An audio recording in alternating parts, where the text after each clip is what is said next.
Most people don't have a lasting, consistent influence on reality, because they don't believe they can. You form an intention, and then immediately destroy it by thinking it's stupid. Like, I can't actually do that. That's why the intention ends up having almost no effect. But what would happen if every single cell in your body truly believed you could walk on water? When you think about something, you're locking it into place. That's how you get stuck. You get stuck in a repetitive version of reality, because if reality is fixed, then obviously you don't matter. You can't change anything. But if reality is a possibility, then the question becomes, how can I change it? See how your perception of yourself starts to expand. In the old way of thinking, you can't change anything, because you're not seen as part of reality. Reality just exists. It's a bunch of physical objects moving around on their own, following some laws. But here's the thing, it can't give you experience. You choose experience. You literally create your own reality. And that's exactly what quantum physics tells us. The energy of human thought, under certain conditions, can materialize a specific sector of the space of variations. In a state known as the unity of soul and mind, an incredible, almost magical force is born, outer intention. It is this force that turns potential possibilities into actual reality. Everything we usually associate with magic is directly connected to outer intention. If something has rules, then it's part of a system. The voice said, for example, that the laws of physics don't actually exist. There are only scientists using these so-called laws to measure an illusory universe. They're just rules we believe in. The state you can experience has no laws, because it simply is. Do you really think infinity needs rules in order to express itself? The law of gravity, like all the others, is just part of a program. A program that can be overridden by consciousness once it steps outside of it. That's what we call miracles. The ability to break free from the system's control. To escape its illusory laws and limitations. Rules are illusions, created for the mind, to control DNA. Our world is flooded with endless rules because it's the densest part of the matrix. And these rules apply throughout the entire multidimensional system. Some scientists claim that the different parallel universes they've discovered have different physical laws, but how is this possible? After all, if laws are real, then the same laws should apply everywhere. This doesn't happen because different universes are like different programs, each with its own set of built-in rules. Outside the system, there are no rules. The system controls us because we are playing by its rules. Mathematics is also created by consciousness. Therefore, we cannot explain consciousness through mathematics. How can we explain consciousness with math if consciousness itself created mathematics? How can we explain free will with something that has no free will of its own? It's foolish to try to explain the greater through the lesser. But science doesn't want to go in this direction. Why? Scientific dogmatism avoids this path because it would mean losing control. If I know the equation, it means I know more than you. And that is unacceptable. Their security lies in the ability to predict the future. But the future cannot be predicted because it depends on free will. To feel an incredible surge of energy, it's enough to do one very simple trick on a mental level. Try not to consider all the thoughts you think of as your own. Think of them as if they were coming from a radio. No thought is truly yours, and all these thoughts have nothing to do with you. Ego is the perception of yourself by your mind in the physical body. It is who you think you are. A set of programs created through emotions and repeated thoughts. You need to accept that the universe is a psychological aspect. Everything exists within your mind. Subconscious programs shape 90% of all everyday behavior. All systems in the body work independently of the mind's attention. The subconscious controls the heart, breathing, and digestion. If you freeze, close your nose and mouth for 4 minutes, and stop breathing for 4 minutes, your heart won't stop, your brain won't stop working, and the body's functions won't cease. The first thing you will lose is consciousness. You will no longer be conscious. That's why when you breathe, you're not just inhaling air, you're inhaling consciousness itself. 2,500 years ago, people began practicing Buddhist techniques and started awakening from the sleep of their individual suffering all across northeastern India. Buddhist meditation, where you're not trying to get anywhere, you just sit with yourself, you simply sit with the feeling. The importance of meditation lies in the fact that it helps you reconnect with the present moment. You stop being a prisoner of the past or the future, and you learn to simply be here and now, feeling harmony within yourself. This state of presence opens the way to a more conscious life, where you make decisions not based on old patterns or fears, but from inner clarity and peace.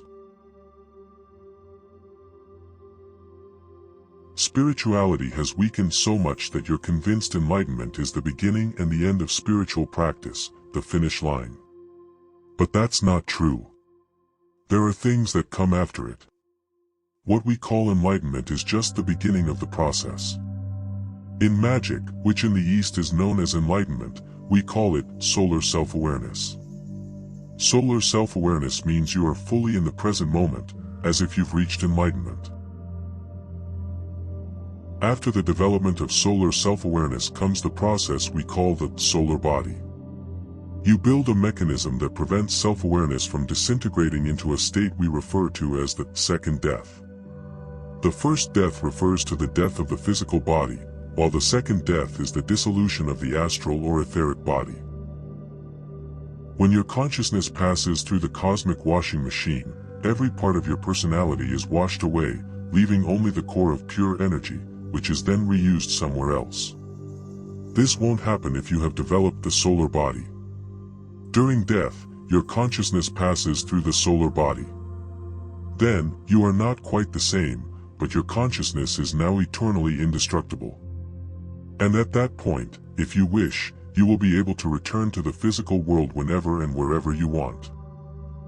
But let's start from the beginning.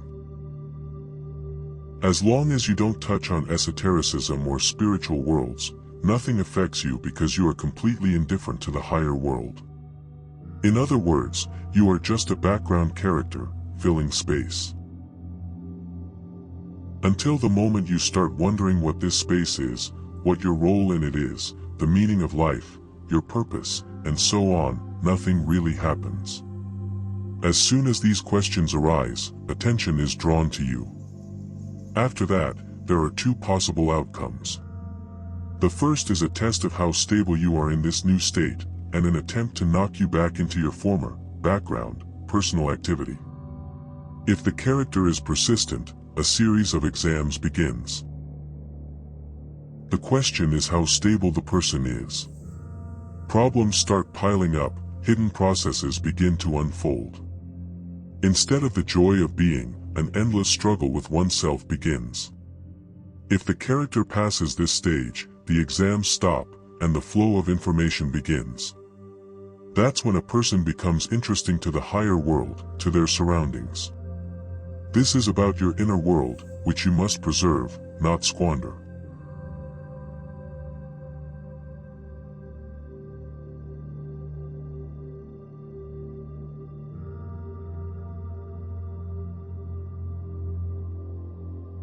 Buddhism is not just an ancient philosophy or spiritual practice. It is a profound map of the inner world, which, as it turns out, surprisingly intertwines with modern psychological approaches. Stephen Valinsky, one of the pioneers of quantum psychology, managed to connect Buddhist ideas with scientific understanding of consciousness. His work offers a unique perspective on the nature of suffering, illusions, and the transformation of personality. What unites Buddhism and quantum psychology? The illusion of the self. Buddhism teaches that our self is a construct. It consists of thoughts, memories, and social roles. Quantum psychology adds to this the idea that our ego is a set of programs that can be exposed if we look deeper. When we realize the illusion of the self, freedom arises, because we stop identifying ourselves with pain, fears, and expectations. The second, attachment as the root of suffering. Buddhism asserts that suffering arises from attachment to what we want to preserve or control. Valinsky explored this in practice. Many of your traumas and recurring patterns are attempts to hold on to the familiar. Letting go becomes an act of transformation. The third, living in the present moment. Mindfulness is one of the key legacies of Buddhism. Being here and now allows us to break free from the endless cycle. Valinsky emphasized that the present is the only place where you can meet your true self. Buddhism reminds us that everything in life is transient. Quantum psychology teaches us to work with changes, not to fear them, but to use them as a catalyst. These ideas don't require retreating to a monastery or delving into esotericism. They are applicable here and now, in real problems and tasks. When you understand that your thoughts and fears are not you, you open the door to deep inner transformation. And, strangely enough, this path always begins with the simple question, who am I?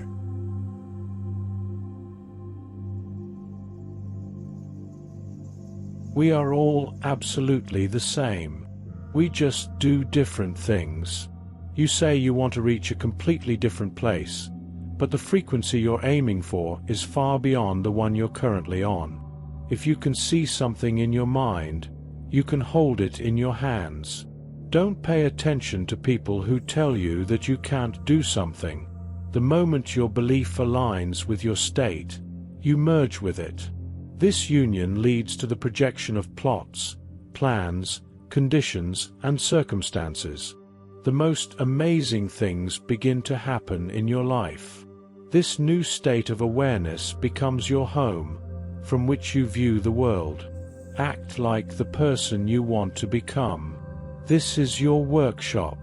And if you are observant, you will see how the external reality begins to shape itself according to the pattern of your imagination.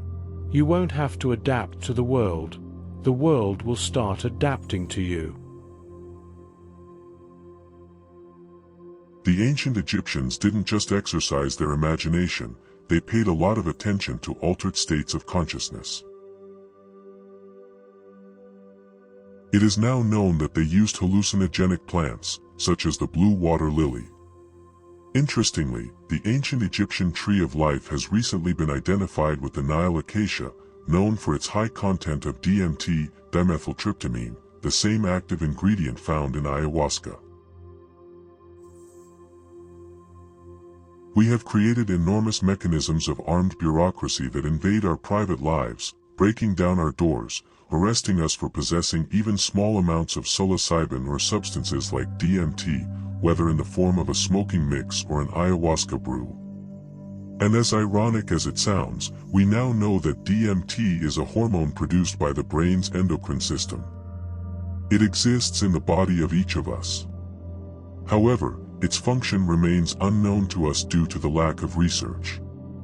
It's not that our society is fundamentally against altered states of consciousness.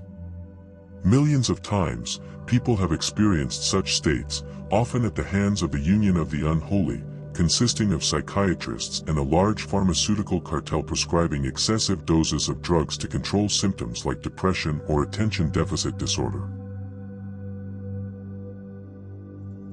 The brain is more of a node in the field of consciousness that permeates everything around us. In a sense, every experience is an illusion. Everything we experience here and now, in the process of existence, is a complex hallucination created by our brain. It just so happens that we call this the reality of consensus. Physicists claim that the picture of reality created by us to navigate this world, so we don't trip when getting off the bus, for example, is different from how the world actually appears. The brain creates models of reality that more or less align with the reality we need for survival. So, if you alter the nature of the neurosensory system, even a little or a lot, by changing something like serotonin and DMT, the resulting model of reality will change significantly. Who can say that this new model is less true than the one the brain creates for our everyday needs? So, everything is an illusion, a hallucination. This is what experience is.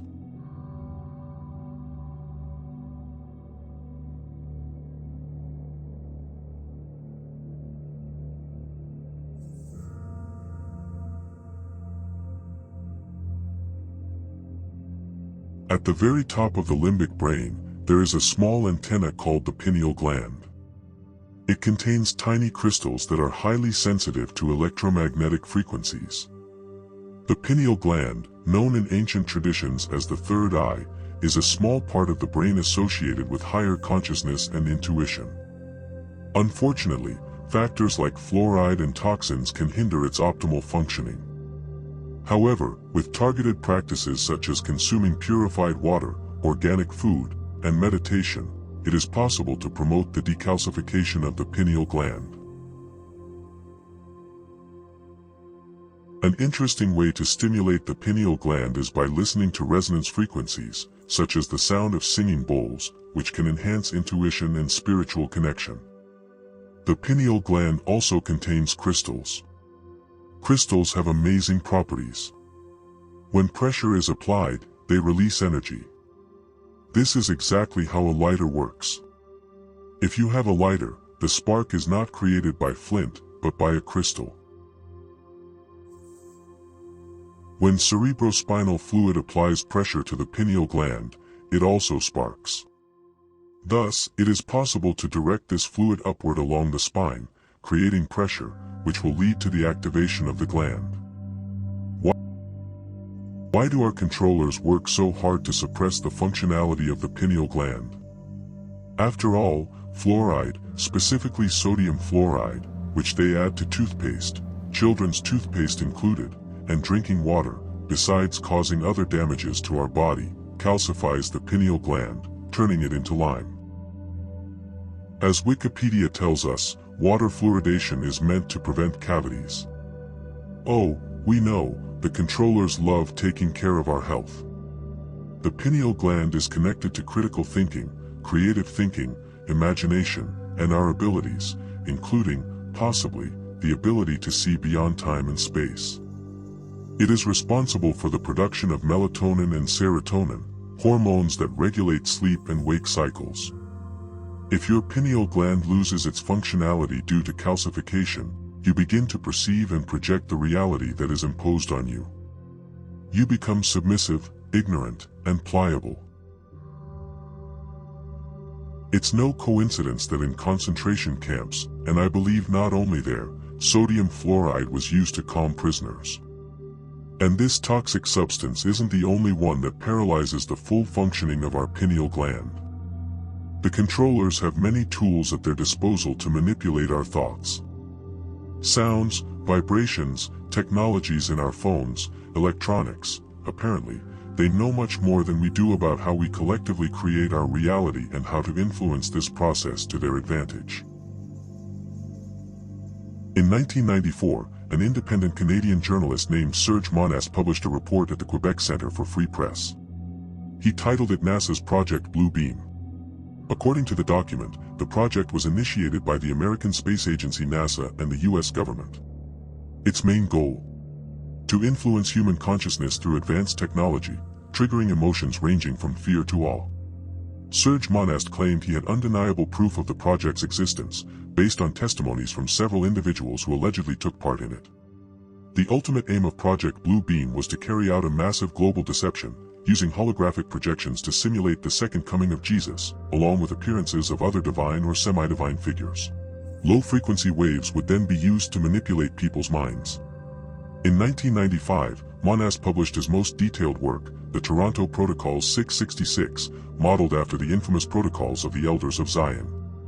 In it, he claimed that a Masonic group called 666 had spent over 20 years accumulating massive resources from every sector of society, all to establish a new world order and gain control over human consciousness.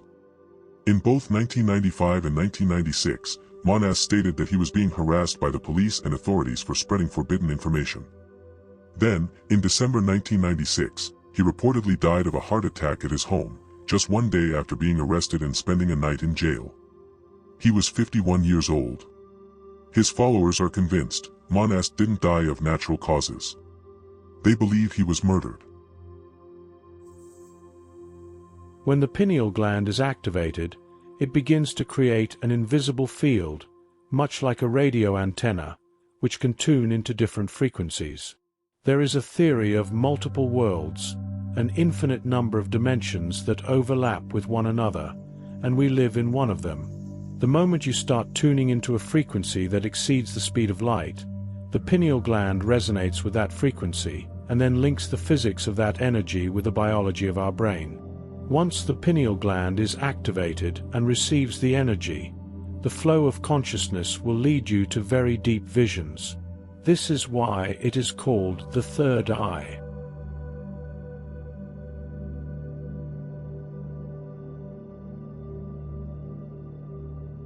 The vibrations of most people on Earth are around 220 on the Hawkins scale. This applies to 80% of the population. The higher the frequency, the easier it is to manifest reality and work with consciousness. A drop in frequency below 200 units means losing control over one's reality and becoming more vulnerable to external influences. Healer souls operate at frequencies of 500 and above. Powerful star souls and architects of reality operate at 700 units and higher. Such people are few, 100, at most 200 in large cities. The highest value, 1,000 units, is characteristic of souls at the level of Buddha consciousness. These people can shape reality with their intention, instantly heal, and create branches of reality that reach the entire planet. After the realization of Samadhi, it becomes clear that there is a controller, a machine, draining your life energy day by day. This machine is you.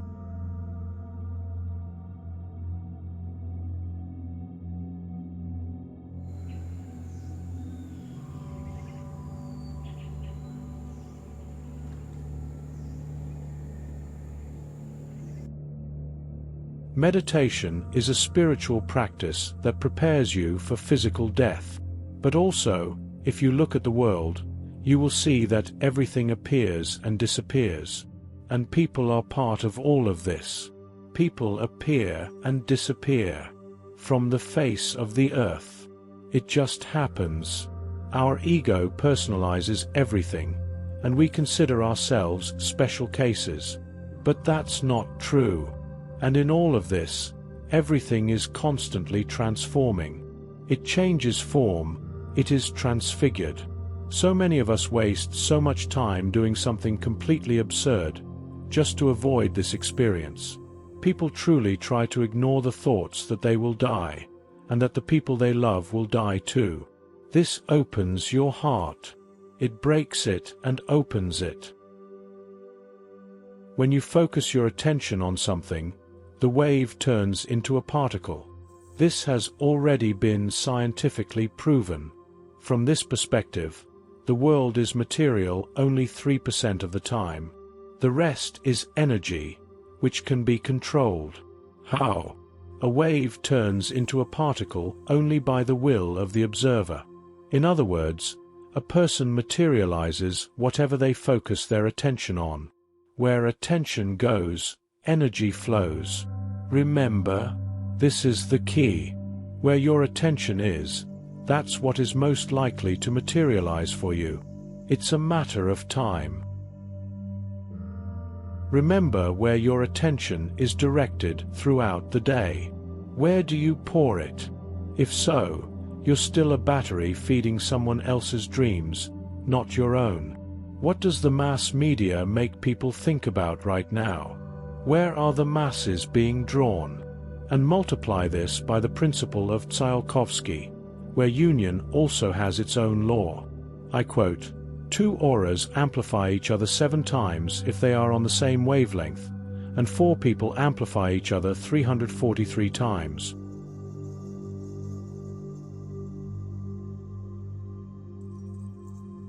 Even if we remove esotericism, psychology, and spirituality, and leave just pure reason, pure consciousness, we will still come to the conclusion that meditation is an essential tool. A tool that stops your thoughts, that brings you presence here and now. A tool that frees you from fears and anxieties. Doesn't this suggest that meditation is something everyone needs to practice?